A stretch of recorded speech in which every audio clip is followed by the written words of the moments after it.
नमस्कार शेतकरी मित्रांनो, सगळ्यात महत्त्वाचं मागच्या वर्षी तुम्ही माझा व्हिडिओ बघितला, पण टोमॅटो लागवड होऊन गेल्यानंतर मल्चिंग पेपर कशा पद्धतीने टाकायचा तुम्ही बघा. आता कॅमेरा थोडा जवळ घ्या. भरपूर शेतकऱ्यांचं मागच्या वर्षी म्हणणं होतं की कशा पद्धतीने टाकायचा ते व्हिडिओ दाखवा. हे बघू शकता कशा प्रकारे होल पाडताय, पण हे पाडण्याच्या आधी पुढे सरीला पूर्णपणे पुरून घ्यायचंय, जेणेकरून मल्चिंग पेपर व्यवस्थित माती दाबता आली पाहिजे. याचे होणारे फायदे म्हणजे तुमचे जे काही उन्हाळ्यात लागवडी होतात, आता हे ठीक आहे त्यांचा पावसामुळे त्यांना मल्चिंग पेपर टाकता आला नाही, त्याच्यामुळे आता ते लेट टाकू राहिले.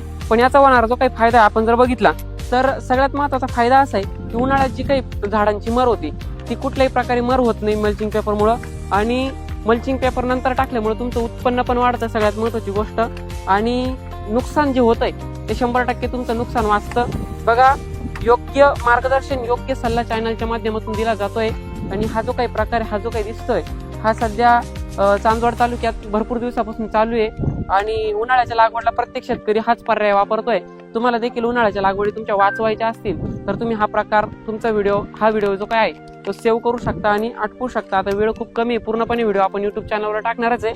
तिथं तुम्ही याची पूर्ण डिटेल इन्फॉर्मेशन घ्या, फायदे तोटे सगळ्या गोष्टी दिलेल्या आहेत. तर व्हिडिओ आवडल्यास नक्की तर शेतकरी मित्रांपर्यंत पोहोचवण्याचं काम करशाल. तर धन्यवाद मित्रांनो.